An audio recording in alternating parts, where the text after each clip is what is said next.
Dwayne Jenkins asked me on this podcast, you got a chip on your shoulder? I have chips that you could not imagine, bro.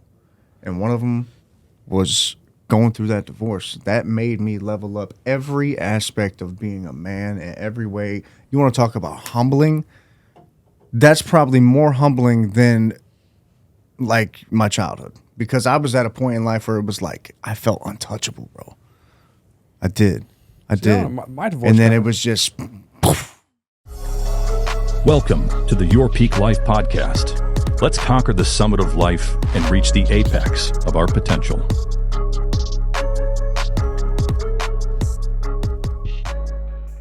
All right, welcome to another episode of Your Peak Life podcast. Today we're going to talk about humble beginnings. So when we talk about the leadership group or just the people in this room, I always say every single time, we are all completely different. But one of the things that we have in common is we all have come from humble beginnings and we want more out of life. Eric said he ain't come from humble beginnings, bro. Yeah, right. I'm definitely not affluent either, though, so we're good. So what does that make you? Middle class? Middle class? Yeah, you're emotional. Stop. So somewhere, Here we go. somewhere in there, Shit talk you got humbled. immediately. You always tell your story about your grandpa. Yeah, I do. Yeah. Which one? IHOP or Yeah, tell me to. Oh, yeah. That's, I guess that I mean, would I be guess helpful. that's a dose it's of humility. That's a you dose bring of it up humility. enough to where there's a point in your life. No, it is. It was like that. It was that point where it's like get off the shit, shit or get off the pot Yeah. in your life type of deal. He just sparked it. He was the He sparked catalyst. it. That was the. I guess he just threw the match in the fire, and went from there. Really. Yeah, and then Andy was a fucking sexy Home Depot model. Look him up. Man, we bringing That up wasn't, all the... He took going that back was- to the roots on everybody. No, that wasn't humble. That was That being was not cocky. humble. That's just me. Look But, at me. but even looking Look at back, me when in the was store. that, bro? That was a while ago now, right? So that started like 2013. 13? Yeah, 2014. Over a decade ago. Yeah. Damn. Yeah, it was a long time ago. And the only reason that opportunity came about was because I left real estate, Yep. moved back to North Carolina, in with a friend of mine who worked for the photography studio that like Home Depot contracts with or whatever. His whole job was to build sets. His girlfriend was one of the people that selected other models or whatever. So it was like I was working in a pizza shop doing a Home Depot shoot like once every Wow. couple of weeks. But he was a realtor, Bro, and was a pizza making shop manager, and was making a more model. money doing the Home All Depot stuff. simultaneously. I was making more money doing Home Depot stuff than I was running the pizza shop, but it wasn't consistent. It was just like, hey man, we need a white guy with a beard tomorrow. Are you available? I'm like, all right, cool, because that was pretty much the criteria at the that's time. great. It's like put on jeans, put on work boots, and put on a flannel. It's All just white guys funny, with beards though, look the same after Because that. you had already done construction and sold houses. So it actually, like, it fit too. That's Believe it or weird. not, bro, that actually hurt me when I did that because, like, I know how to hold a nail gun. In real life, that's not how you hold it for a photo shoot. Oh, so it was like harder. Yeah, they were like, "No, what are you 'Cause, doing?" like, And I'm faking, like, you're "This is how actually- you do it." And they're like, "No, turn your head a little bit and take your finger off the trigger." I'm like, "What the fuck am I doing here?"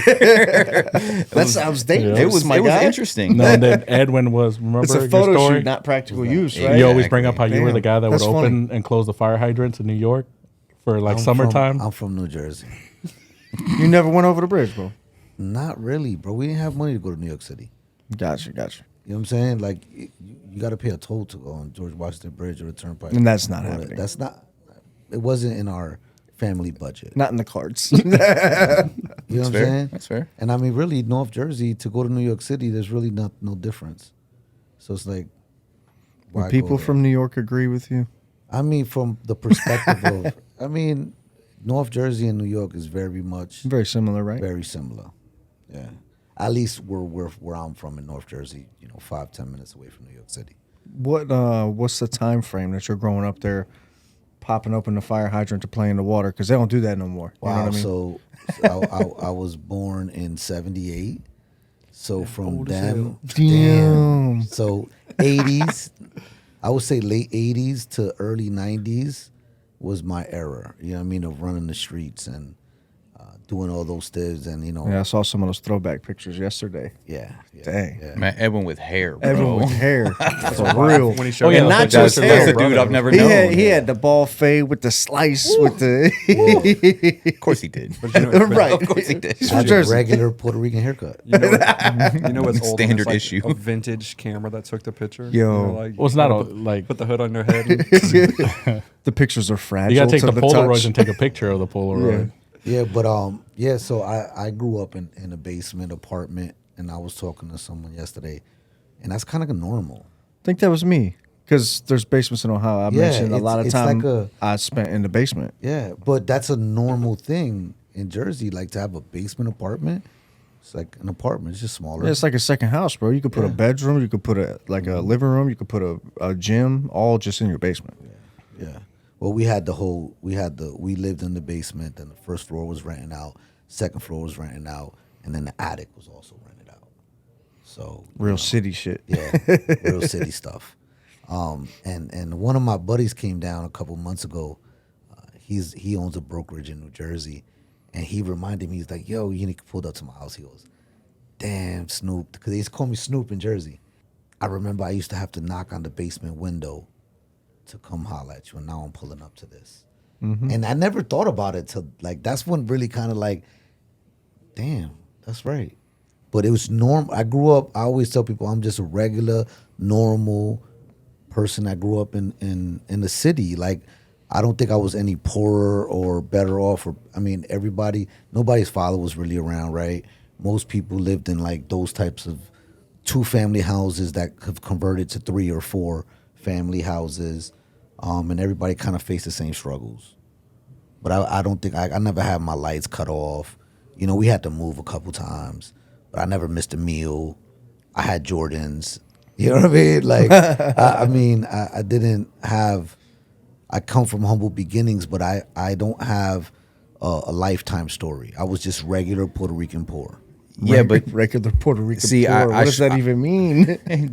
it's like everybody else, I guess. I mean, when But- you're in a neighborhood that everyone else is poor, right? You don't know anything else.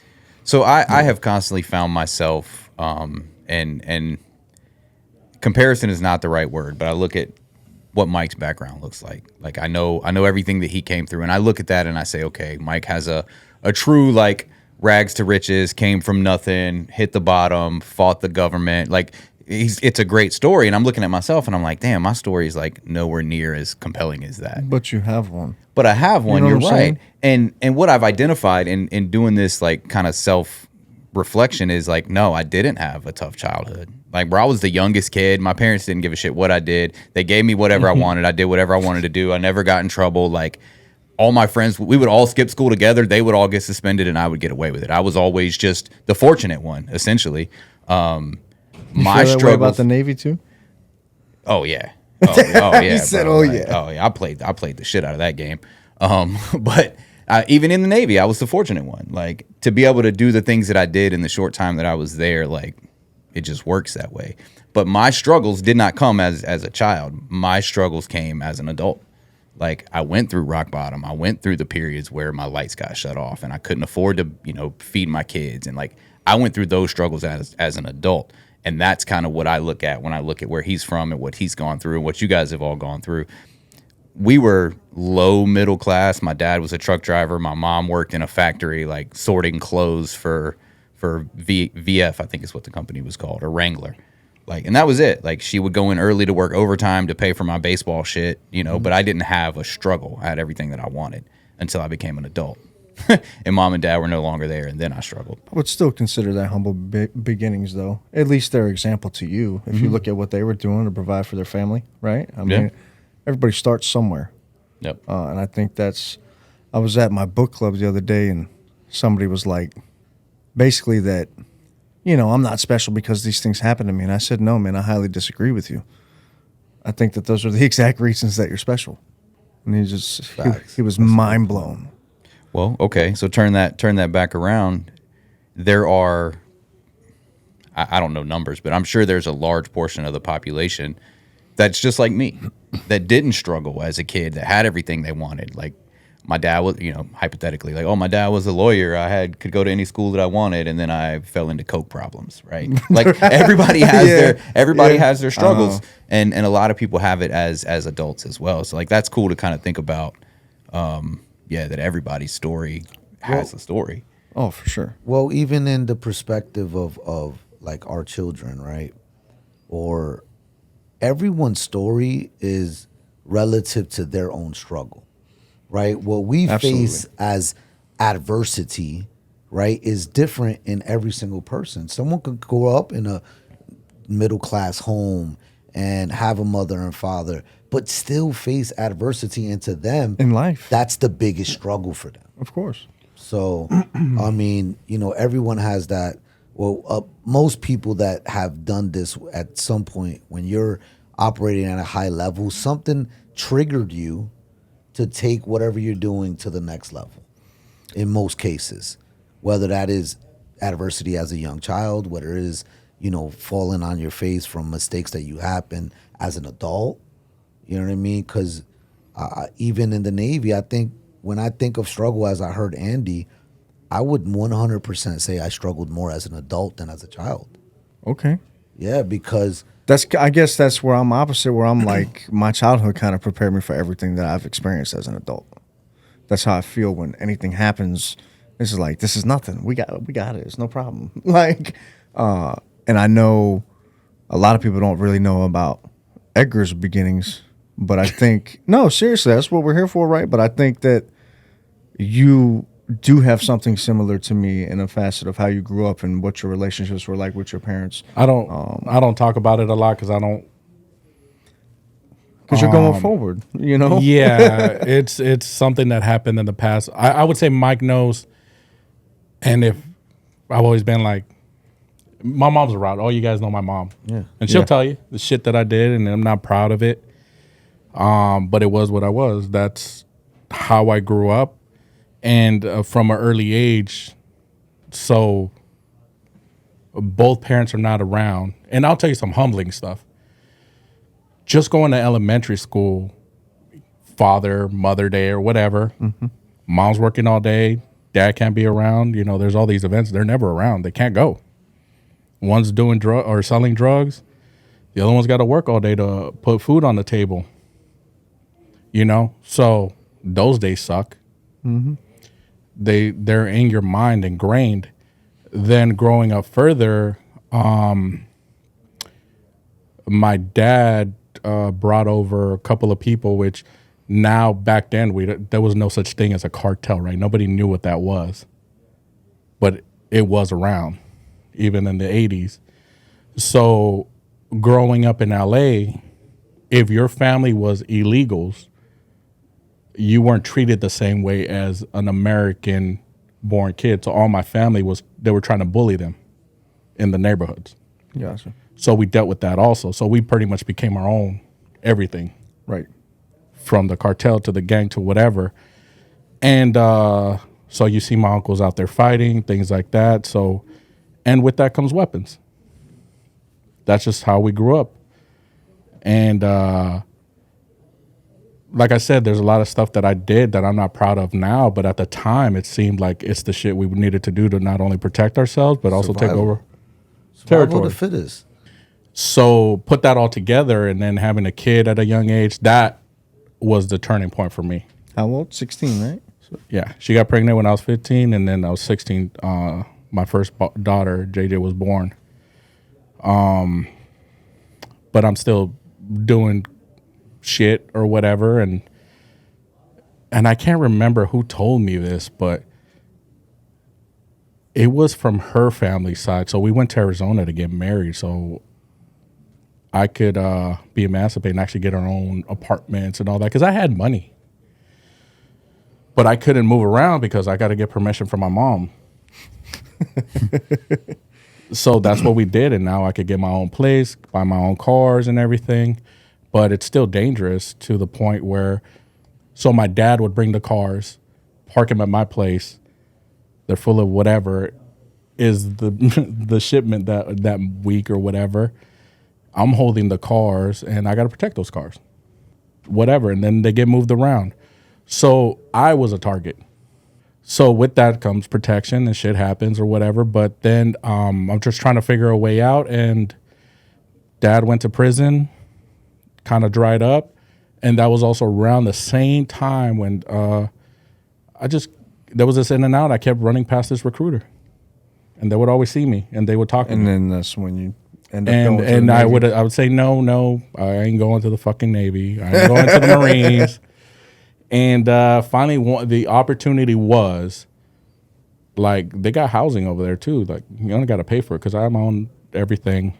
And I was doing fine. When I say when it dried up, it didn't, like, dry up where I was just broke. It was just, it went from pounds to, now I'm back to selling back in the day, nickels and dime sacks and all that shit. So, yeah, I took off to the Navy.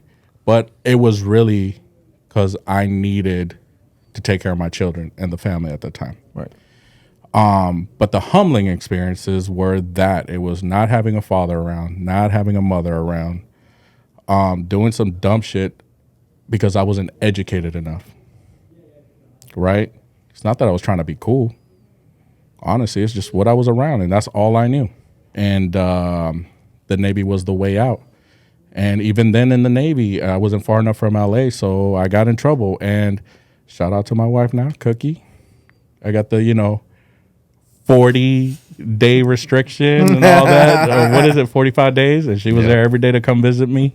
45. 45. Half my pay times 2. Reduction in Yeah, rate. man. And I'll tell you what, and that was humbling because there was went to Key West, this guy, I lent him some money, didn't pay me back, and that's where my LA kicked back in. Went in his room, took all his shit. Oh, man. Took everything he owned. Thug life. That's why you went up? Yeah. I never told them the story. I just took the L. Yeah.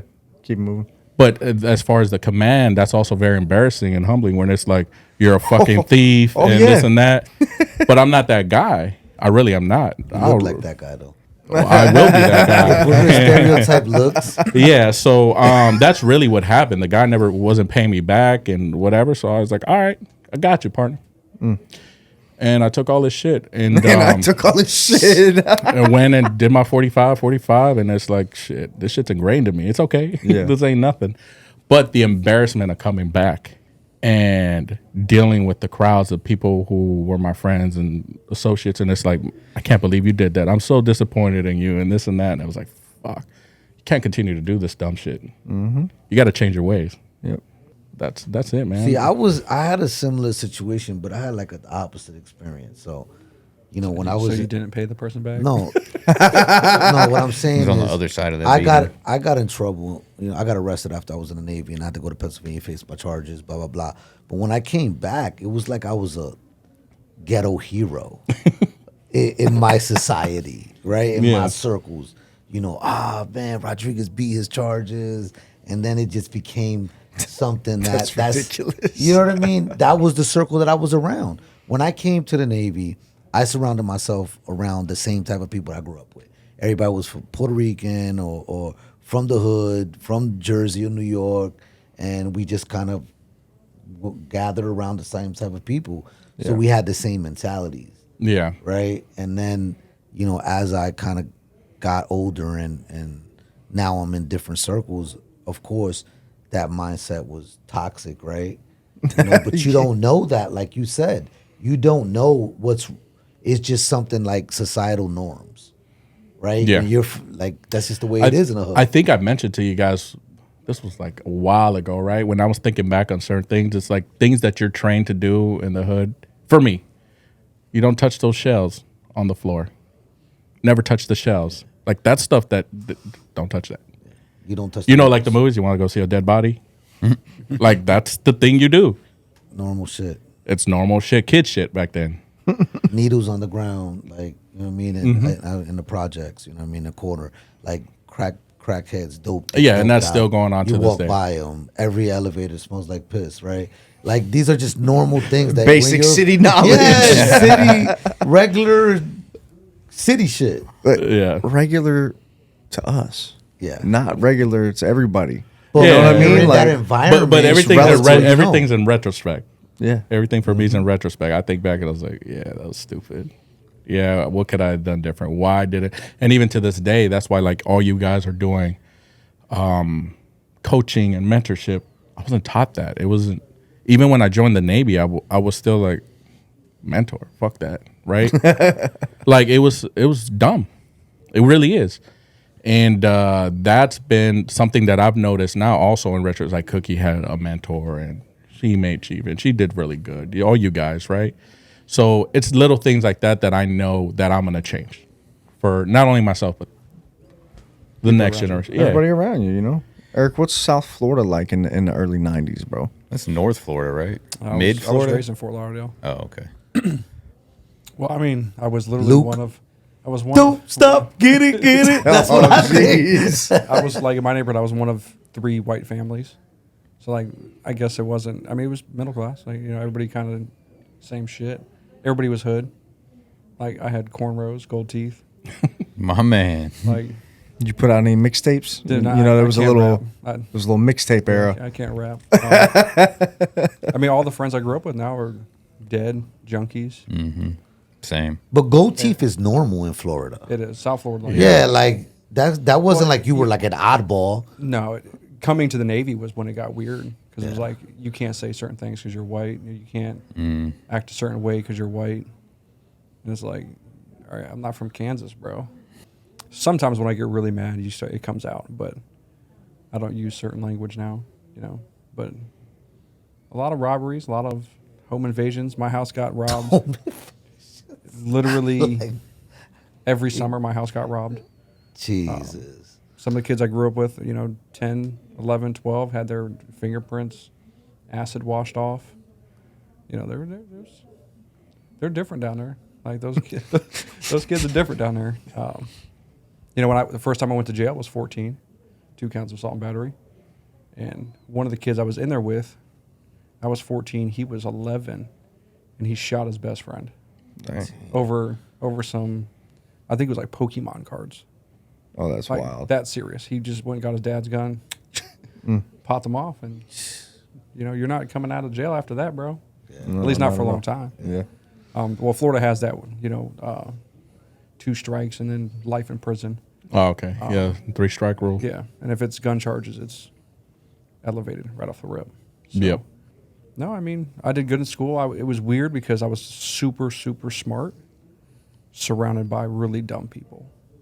And when I mean really dumb, like my best friend that now, if he sees it, he sees it. He's a junkie. He dropped out of like 7th grade, 16 years old. Like there was kids in our middle school that would drive to middle school. Yeah, there was. And it's weird to me. Yeah, that's wild, bro. Driving. And what? Let me ask It's a you. middle something. school, dog. What about I had a Buick Regal. how many middle school people, women or girls were pregnant? Was that normal? A lot. A It was lot, very, right? very normal. A lot. Me too. Like, I mean, the gangs were like serious. Like high school was actually a relief because I moved to Daytona Beach. That's when I went to North. But I mean, that high school I got in one fist fight. But middle school was like you fought daily. We had 3 principals. 2 principals got knocked out, left the job. Our too. PE teacher got stabbed in the face by a student In middle school. in middle school. So we have watched people get really jacked up. One of the kids I grew up with, there was this one street right across from our middle school. Like if you were white, you did not. Like you just stayed off that block. Well, he went down that block and they took a boulder and smashed his face. And he had like 14 surgeries to put his face back together. Damn. Now the repercussions from that were immediate. That revenge, not from us, but his closer friends. They went and took care of it, but they went to prison for it. Daytona Beach is a lot different, though. Daytona Beach is like, go to the beach, smoke on the beach, sell weed on the beach. Never really... Daytona's different, though. You got rednecks, you still got like the gangsters, you got the bikers are huge in Daytona. But they're kind of separate. I didn't have any friends in high school at all. Like I just kind of... But all these same places are changing. Like I go back, like Echo Park was a battle zone, and now it's the trendy place to hang out. Well, like my neighborhood, that's where I took that picture. I mean, there were still the dealers on the corners. We're talking 30 years later. Yeah. I'm like, you're still like, the one house I went by, the guy that continuously robbed me every summer, he was deported twice, and he kept coming back. He was a Colombian kid, and You go check and whoop still his lives ass, there. son. Like, dude still lives in the same Just house. comes back. So I got people like that. When I go back to Jersey, I could go to certain people's houses and they still live there. They live with their parents. and Yes, shit. they live like I said, you know how people live basement, first floor, second floor, attic. They like upgrade. I live in the attic now, bro. Not in the basement anymore. well, that's the bad thing. Like I could honestly say That was wild. Moving on up. Yo. No, but they don't know. Like I always say it, man. You know, well, how many people do you know don't even leave the state you're from? Most Yeah, most people that laugh people. because they snitched and they can't go back. They can't show their face. That's one of the reasons they have to leave, or they were caught up in some way, go to prison, or just pass away or whatever. Right. Like I have two Right. people I grew up with that are actually successful in their own right. You know, but everybody else is just dead or still there and get found on the side of the road every Or you Yeah. or you know what? They're just doing good in a job and then just move for LA. They move east or north where it's Right. cheaper, but Right. it's still there. Right. But most people like I grew up with like never been out of the state of Florida. Mm-hmm. Like I've never been to Georgia before. But some people probably it's never crazy. want to leave Florida. Like I know some people that never want to leave Jersey I think on that's purpose. But I think that's They- everywhere. You though. know, like most people, where you grow up, where you're born, you grow up. You, unless you want a better life or you're in a really good place. I mean, you're probably never leaving. Yeah, for us, so I'm from North Carolina, but it was always like Myrtle Beach. Like if I could get to Myrtle Beach, and as a teenager, it was like I didn't care whose family I had to go with. If we had a baseball tournament, like my cousins just are wanted to go to going, Myrtle I would Beach. just jump in the car with somebody and go to Myrtle Beach because that was like the Mecca, right? And like here we are sitting, all of us just came back from Playa del Carmen this week, like and living just a whole different life. And that you said something, and then you kind of followed on to it without knowing that you did. But it's a lot about your perception of what's happening around you. Right. And I think that's a whole topic because I know I wasn't aware like that I could interpret how things are happening to me until recently. Like, oh shit, like that thing is happening over there, but it has nothing to do with me. Why do I feel attached to it? And I've kind of identified this edge of ownership where if I don't have ownership of it, if I don't have any control over it, and if it doesn't directly affect me, I don't give a shit. We Right. call that the subtle art of not giving a fuck. Shout out, what's Mark Manson, right? It's a great book. It's a man. great book. It really is. But that's what it is. Like I've adopted that, and it took a long time to get there. But I wonder, like, if I could go back, knowing what I know now, and go through those same situations, how different it would be. Well, your friends would think you're crazy. First off, I mean, Facts. imagine if you were sitting with your friends that you had then. Like, you know, there's a better way to think about this. We're sitting with ghosts, dog. Right. I mean, realistically, like we would be no sitting with shit, ghosts. I was literally that guy though. I always was like, I'm moving out of here. My life's gonna be dope. I'm doing something that's gonna Nice. be great. I was always like that, but I think it's just because of the track. Like when I'm 11, all my friends are 18 to 35. You know what I mean? My dad is the dope house. Like got raided and shit while I was in high school. So that was my environment. I just kind of knew what was happening and I had to get the fuck out. But that was after my mom gave me up. I went through foster care system, right? Like that's when I meet my dad. So by the time he goes to prison, I already understand that I'm on my own. I gotta figure this shit out. You know what I'm saying? Wow, man. So- This is just wild. But that's just what it was. So I was always and the main thing was I'm gonna go to the fucking NBA. I used to tell people every single day, I'm going to the NBA. I'm gonna play in the NBA. I love Mike still basketball. plays like he's in the NBA. He be balling hard as fuck. By himself, he be checking himself. What are you doing? Mike, Down. Mike, why did you tear your labrum at a charity basketball event? Mike going 110. Exactly. But I always because I would idolize like athletes or musicians or anybody that was like living a life that I could imagine like that's dope. Like I know it's out there.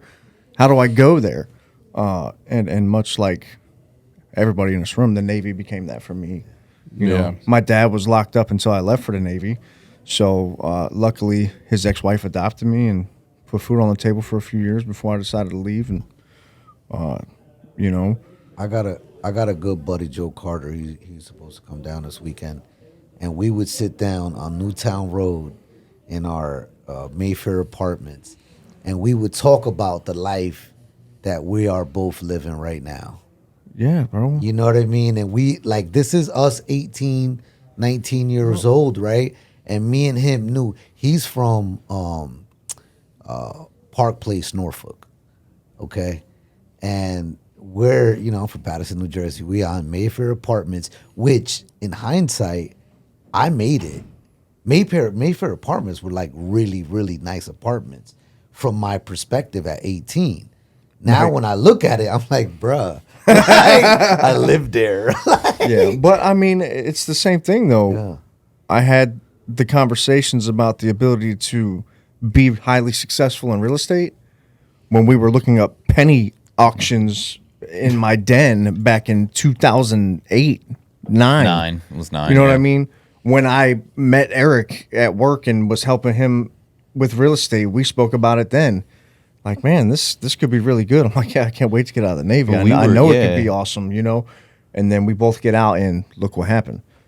But that's like a combination of vision and belief and execution. And so I always thought that way, but it's just now coming like really to life. So what? I mean, I guess it could be a question for the room. Like, what was the switch? What day did the light switch? When did you realize it? What was the life event? Something happened that we all turned. I would say it was two for me. I had two different turning points in my life. First was the birth of Elijah, right? That extra sense of responsibility, and me wanting to be there as a father because my father wasn't around. And then I would say after is when I came here and surrounded myself around y'all that opened my to another world that I didn't know existed. So I would say it's 2 points of my life that were the pivot. Elijah, where I was like, all right, I got to be responsible now. That's when I started exploring other options, second jobs, blah, blah, blah. Taina came around, I need to be a realtor. And that's exactly what happened. You know what I mean? I was working at Ward's Corner Citgo overnight, wasn't going to do it no more, right? So that's when the realtor came, right? So those two events triggered me. And then, when I came around y'all and came here and got to, like, I always tell people, I was going to be the first Puerto Rican top 500 realtor. And then I went into the top 500 and there's so many Puerto Rican top producers, right? Because I didn't know, right? Like, you don't know until you're in the room. Absolutely. So that was my two events. Like, I wouldn't say they were events, but those were the two things that kind of made me pivot at that point in my life. So I went on a listing appointment yesterday just to follow up what you said. And I've known the whole time this kid's in the Navy, like just whatever. He told me he was in the Navy. So I pull up in his driveway and he comes outside and he's wearing an auto bell uniform. Did you get out? He was like, nah, man, I got a baby on the way, working a second job. Yep. I was like, respect, bro. Like immediately, Yep. right out of the gate. Like, I appreciate it, man. Right, just right there. But I got a few, man, to be honest. When I was in foster care, I went to like 6 different foster homes. And the last one I was in was this Italian family. They lived in Revere, right off Revere Beach, the first public beach in the country. It's right outside of Boston. And they were just such a loving group of people. You know what I'm saying? Like, it was dinner every Sunday night. The son played football at a high level. When there was banquets or whatever, the whole family went. I believe both of his sisters were the cheerleaders for the team. Like, they were, the dad worked at Avis, and I just remember like movie night and game night. And so that was kind of like set the stage, like, man, when I have a family, that's what it should look like. You know what I'm saying? And I'm probably from the age of like 6 to 9, I think I lived with them. I was in foster care from 3 to 9. I think it was 6 to 9 with them. I recently went to go look for, her name's Diane Garanti, to just thank her for that moment in my life. She had passed away. Wow. But I think I found one of her daughters on Facebook. So we're friends, and I'm probably going to shoot her a message at some point because like her dad and her brother were the first ever that I saw like, that's what a man looks like. You know what I mean? Dude went to work every day. He took care of his family, supported his son and his daughters and all their extracurricular activities. the mom made, it's just like that's what a family's like, So that's where I got that first idea from, of like that's what I want in the future. My mother got me back very briefly, took me to meet my real father, left me there, signed custody over to him, and then he went to prison. His ex-wife ended up adopting me. So those two women changed my perspective on like what love really is. You know what I mean? Because I'm like, fuck everybody. My parents hate me. Nobody loves me. Why am I here? You got to think of like, you don't even know what to think about life like at all. Because I went to the system because my mother remarried, and the guy she married was beating us and making us do some pretty nasty things. And my one full-blooded biological sibling, Nicole, my older sister, would be the only other human to really speak to that time frame. But it wasn't good either way. So those two women gave me hope that like life could be okay, But that was rough too, though, because I'm like raising my sisters, and I just turned 12 years old, and my dad's in prison. He's a dope head.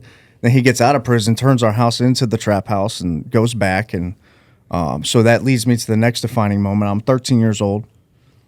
My father calls the house. I pick up, the joint. That goes through the tone, tells you it's a call from the state correctional facility, whatever. He's pending charges for a felony and the little drug ring that he was just running out of the house after he just got out.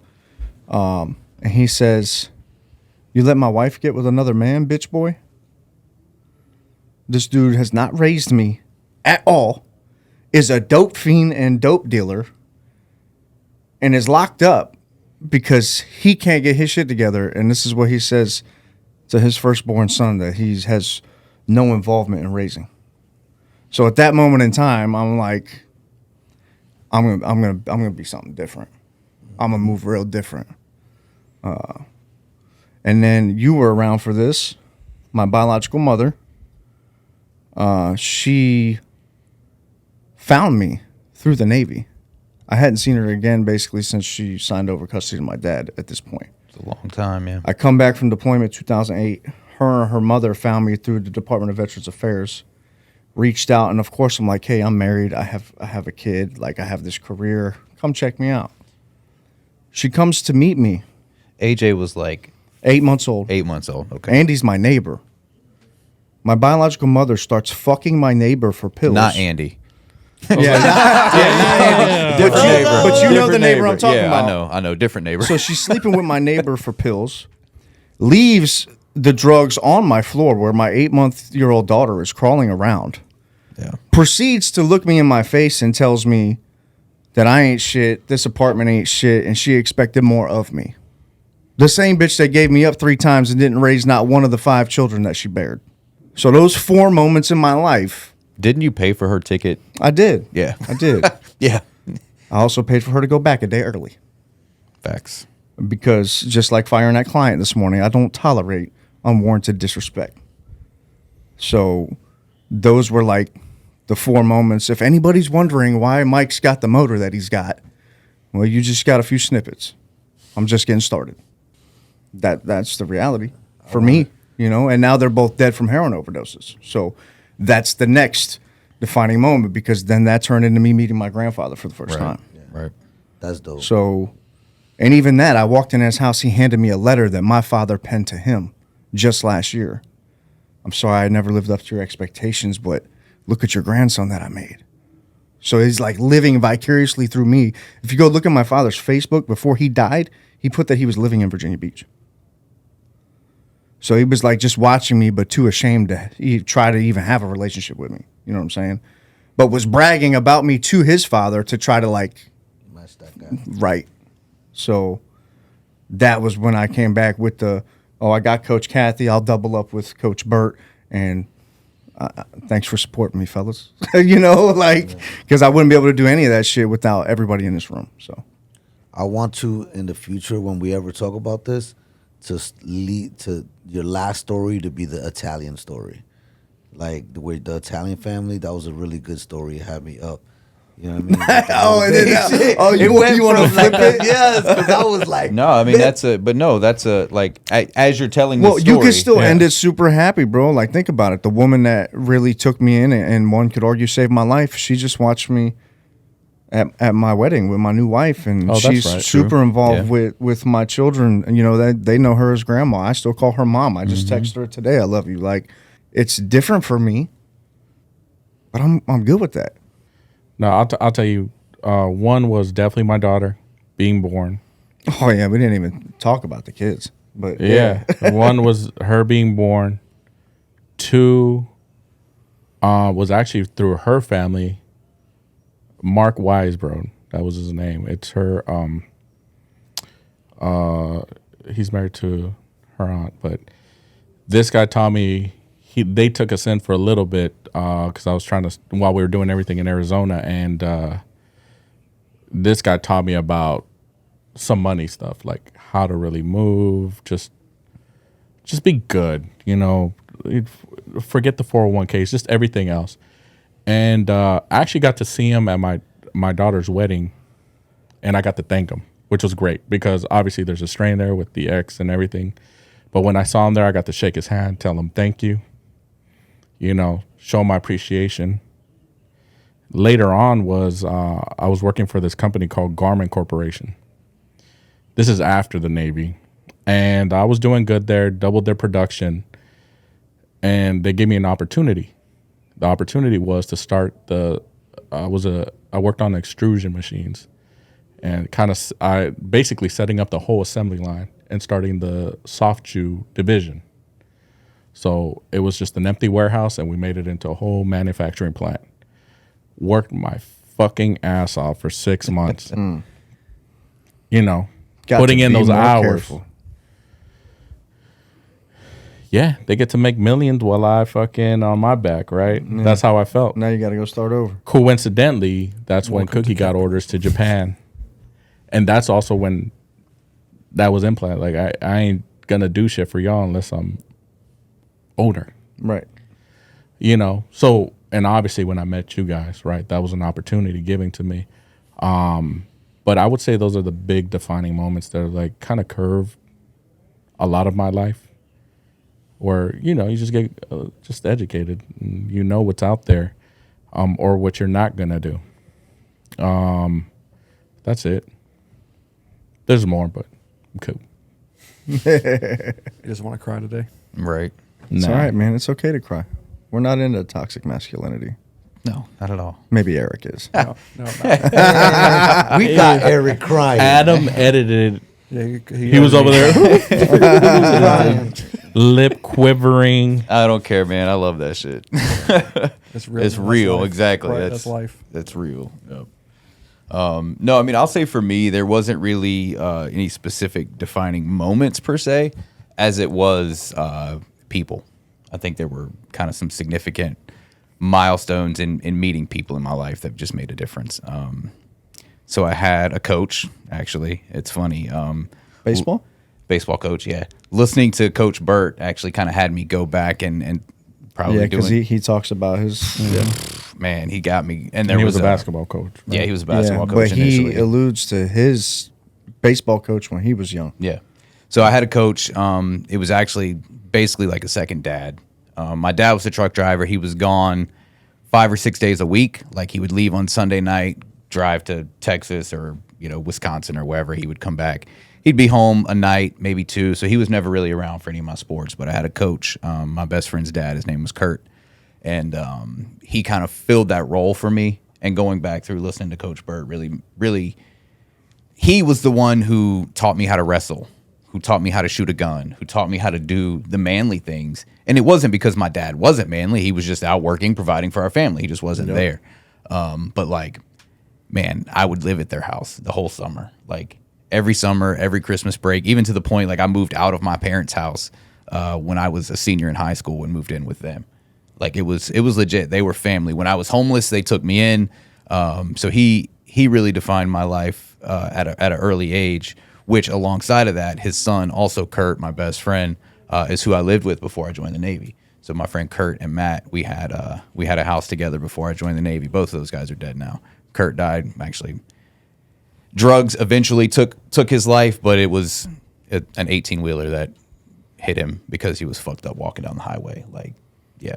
And then Matt was my other friend who died, but in a work accident, so not drug related. But anyway, so he was one. Noah, my son, coming along. I was still doing a lot of dumb shit when I was a young parent. So I can't say that he changed exactly who I was, but what Noah did for me was made me care about someone other than myself. And opened that side of kind of my heart, my emotions, and who I could be and what it tied it to. And then that's shortly before Noah was born is when I met you. And you're one of those people in my life. You've done a lot of things that have changed. This is why I said it was okay to get emotional, right? Dude, we got a winner. Yes, it's been a while. No, but like meeting you in 2007, I didn't know. Honestly, when I met Mike, I was like, yo, what the fuck is this dude's problem, bro? Like, I swear to God, I thought I was going to have to fight him. That's everybody. I'm thinking to myself, like, straight Dayton to Xenia peddler yeah, bro, experience. Like, I swear I thought Mike was smoking weed trying to get kicked out of the Navy every day back then, bro. He was just a different person. And I went through some rough times, man. So Kim, actually, at that time when you had met me, she went to prison. So my pops was in prison, and then shortly after I joined the Navy, Kim went to prison. So my sisters had nowhere to go. I was trying to get kicked out so I could go take care of them. But my Flowers on Sunday little campaign I'm doing, the first one I did for Jeff Cook, my first chief in the Navy, he was the one that looked me in my face and said, what the fuck are you going to do, go home and sell crack like your dad? Yeah. He said, why don't you stay here and set the fucking example, young man? That was my Navy chief experience. That's why it was so important for me to put that fucking cap on. Yeah. Nothing else mattered.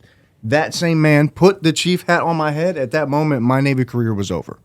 I had nothing else to prove to anybody. You see what I'm saying? Nobody really knew that but me. You know what I mean? But that dude really, that's another defining moment. Like, that's somebody that changed my whole outlook on life. But that's, Kim was locked up. Kim's OG, bro. She been through some shit, you know. But so for her to be involved with the grandkids and still taking care of my sisters and being involved in their lives, it's a big deal, man. Like that, her coming here for that wedding, that was a special day, you know.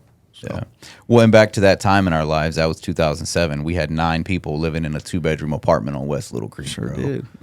Including Mike and his then girlfriend sleeping on a futon mattress that we folded up and tucked under the dining room table. Actually, it was under the pool table that we used as a dining room table. Like, it was thug, bro. It was ghetto as shit because we were all E4 and below. Nobody wanted to live on this ship. Like, that was the new town. Everybody was trying to avoid getting married. You know what I'm saying? Right. And you know, I didn't know it when I met you that we would have this kind of relationship years down the road. Even the person who introduced us, I don't have that kind of relationship with anymore. So years went by. We met Carl. You know, that was a big push to get us into real estate. And then that kind of spun the whole thing. But even that, like, humble beginnings, where it comes from is we were both working part-time for a jackleg contractor during our Navy time to take care of the family. To take care of the families. Absolutely. We both had part-time jobs. We would ride to work together, like doing construction until 3 o'clock in the morning because we knew the contractor couldn't pay us until the job was done because he ain't had no more money because he spent it on blow. Like, it was like the struggle for real. For sure. And then my wife. I mean, I think all of the things that led me up to where I was in life when I met her just prepared me. Like, I don't know, because the person that I am today, I definitely would not be without her. That's 1,000%. I think everyone in this room has to say like that same thing. You know, Facts. I agree. Yeah, I mean, I think 100%. we would all agree with that. Oh, dude. But what I look back to is, like, not only had I failed at real estate, when I met Stephanie, we started dating July 4th. I got fired from my job August 17th. So, like, we're 6 weeks into a relationship. I had already moved out of my apartment. I had already moved out of my apartment because I was taking a job in Charlotte, and I was just waiting so I could move and get my shit there. Didn't even have a place to live.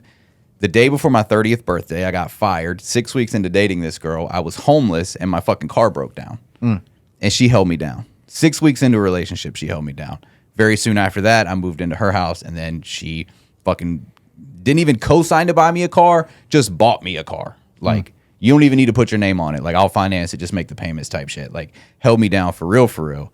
And I think trying real estate multiple times and failing, it was just having that structure, that support system, that knowing that she's got my back and I'm not going to fail. Yeah. Changed the fucking world for me. The only reason I could keep doing real estate when I went through all my stuff, the divorce, the ex, the Navy, is Eric. I've slept on your floor. I slept on his couch. Yep. You know what I mean? Like when you're talking about humble beginnings, like been through the top and the bottom all together here. You know what I'm saying?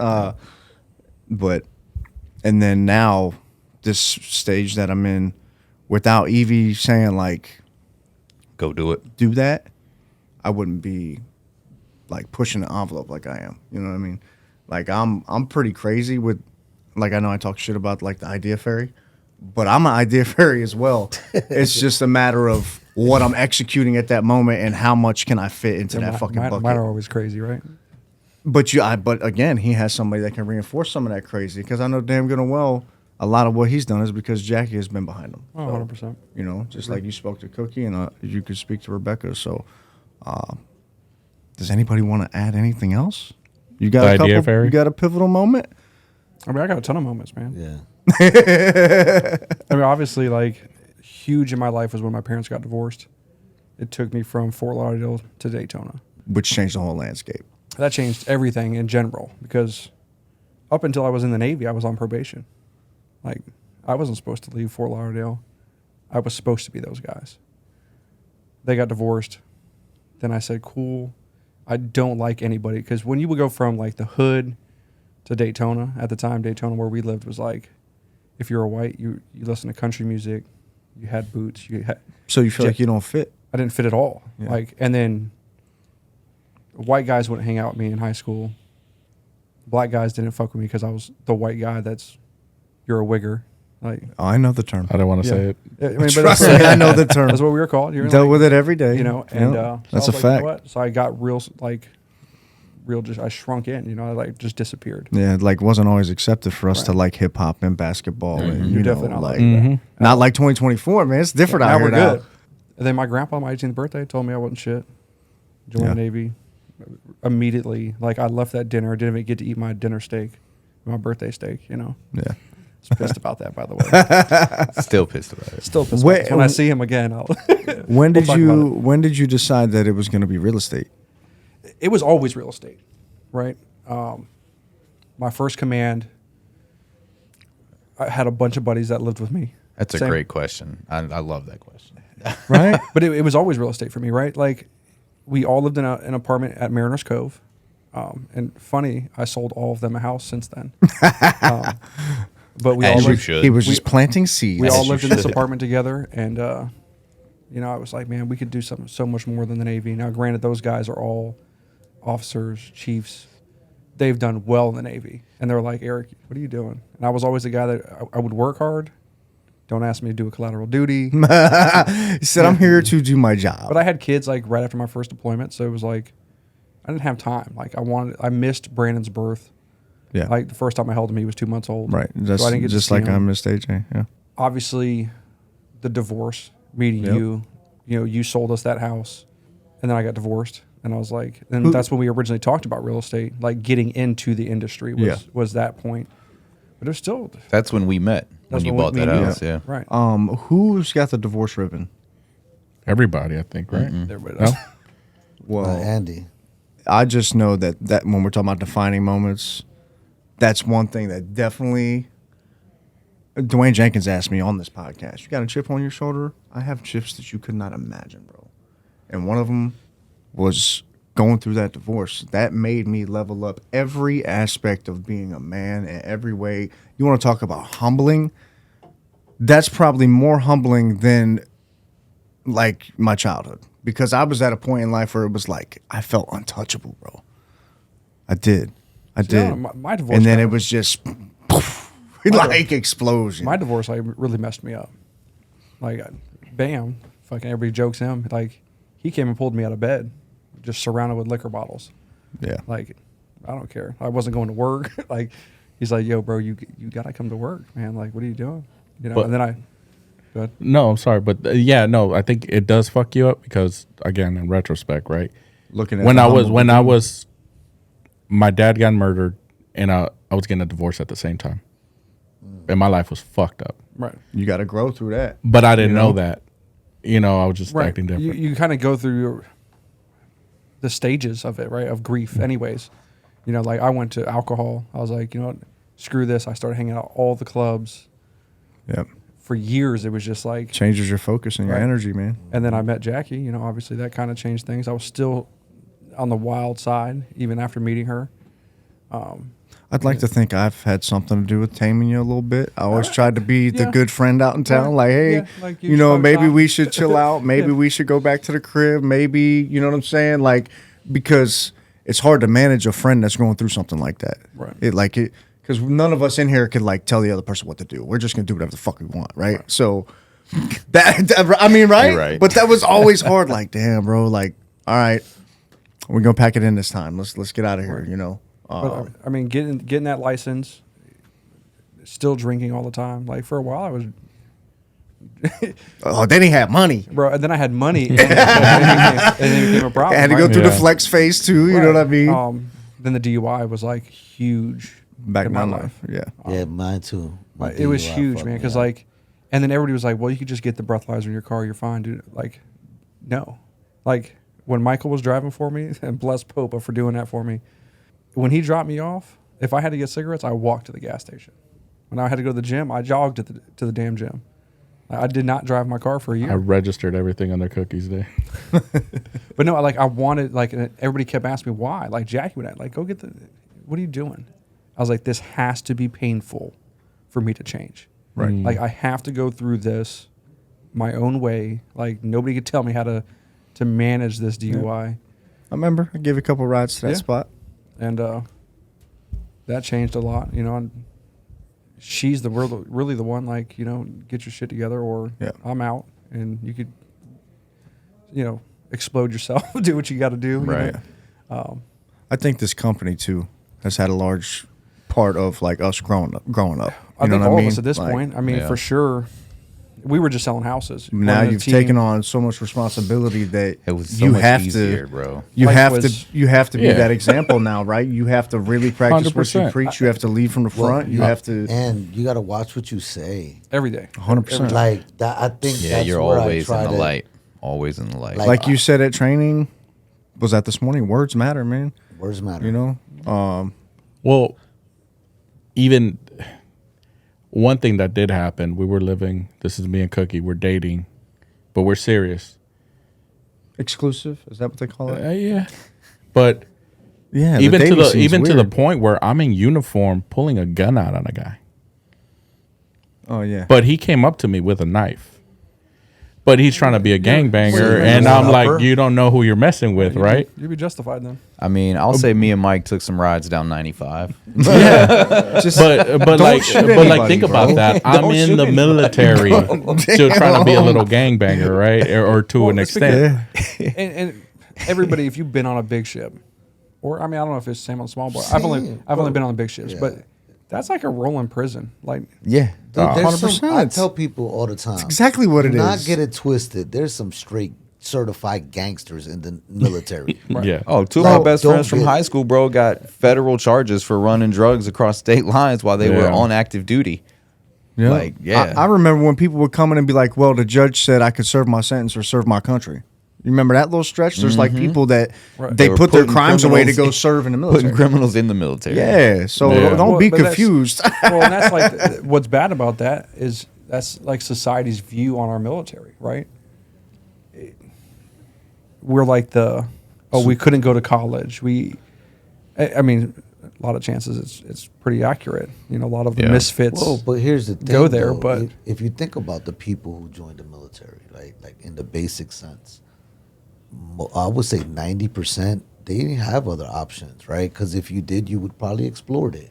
Right. There's the Yeah. very few. This is pre 9/11. 9/11, I would changed say, things up, for triggered some patriotism, and there would have been an influx for that period. But most people, when they're joining the military, that's just the best option for them. Yeah, college paid housing. Tie it get back a- to the humble beginnings, though. everybody in this room has hopped off that bus Ooh. and been humbled real quick. Oh yeah. Oh yeah. Listen to me. I tell people, I felt. You get dropped off at boot camp, world's Oh, real different. listen. So I always consider myself pretty intelligent. I did great in school. When I got off the bus, I forgot my social security number. I was immediately that guy. I was like, what the hell is going on? What's your social? I'm like, I don't know. You know what? Get over here. I'm like, why did I do this? I think to an extent, I mean, ITIN it was number, my definitely ITIN. different, but that's like that Mexican Sureño ingrained in me. Like we're on the fucking program. yeah. So I took it well, Yeah. but I also laughed a lot of. Like I remember once I was just I got in joking. trouble for laughing. Yeah. Yeah. I got in trouble, and then they're like, everybody's now doing exercises, and I'm doing push-ups, like Yeah, no laughing. problem. Easy the day, fat bro. guy, the Yeah. fat guy across me, he's like, Edgar, this may not hurt you, but it Please hurts stop. me, and I just, He starts laughing at I him. just my laughing so God. hard. That's So Yeah, he that's was that actually that you asked Eric the question about when did you know it was real estate. Boot camp is actually when I knew it was real estate. So my my drill instructor, RDC, Senior Chief Michael Newman, still fucking remember him, sat us all down one day and he said, guys, today I just put $1 million in the bank. And we all went, what? Senior Chief, he'd been in 24 years. He said, I just put my last house under contract. Every year, everywhere he had been stationed, he had bought a house Oh, okay. shit. and sold all of them when he was about to retire. Great Lakes was his last duty station. He said, I just sold 4 houses today. I put my 5th one under contract to be sold. I'm putting $1 million in the bank and I'm walking away from the Navy. Well, and to think about that, it's funny. 'cause Wow. And I was like, yo, That's- I want to do that. That's bro. proper VA home loan Yeah, benefit 1,000%. investment use. And from that day on, I was stuck. I didn't know how I was going to get into it. We didn't know how we were going to make it happen. But I knew real estate was going to be in my future somehow. Well, it's funny because me and him served with a supply officer. What was his name? Lieutenant Dang. Yes, that's Lieutenant right. At Dan. FRC, And he was working in supply at the He time. was supply. in the And aviation supply he was actually looking to hire one of us in the smoke pit one day. Like to help him find rental property. Yeah, who could do this, and then who could help me pay my house. remember And that. We got in this conversation, and it's funny. Right before I got my license, the Commander Dang came through Bahrain, and he was like, "Oh, how you been?" Like we started chopping it up. And he's like, Yeah. "I'm retiring. I'm selling my portfolios off," and he did the same thing. He bought. His first tour was in Japan, so obviously he didn't buy anything there, but he stacked Yep. all that money from Japan, and came back. And every duty station he bought 2 or 3 houses. And he was like, "I'm retiring. I'm gonna sell all my houses and play golf." And I was like, "Well, I own a couple now too. I appreciate it." But we sat in the smoke pit daily, Yep. And talked real about it. estate, business. I had an LPO at my first duty station here in Norfolk. He had bought a house in 1992 in San Diego for like $85,000, and this was in 2006 or something, or 2007. He was retiring, and it was under contract for like $800,000. Yep. He had been making like $2,500 a month in rent off Off this of place it for the whole the last 18 years. Didn't have a mortgage and sold it for Nice. 800 Well, plus. that's like talking like our people now. They don't know how important it really is. Yeah, I think there is people out there in the Navy who are still teaching their sailors. But like I just told you a story about my sailor recently. Like approved for BH, goes under contract, then they deny his BH. Because And it's like I just had a guy under contract, great deal, getting closing costs paid and a grant from the state. His chief told him to wait until rates came down. Yeah. Wow. All right. So lesson learned here today. Humble beginnings are a great place to start, and you should end by investing in real estate. I like it. Please click the link below. Like, share, comment, follow, Subscribe. subscribe, all that good stuff. We appreciate you. All right.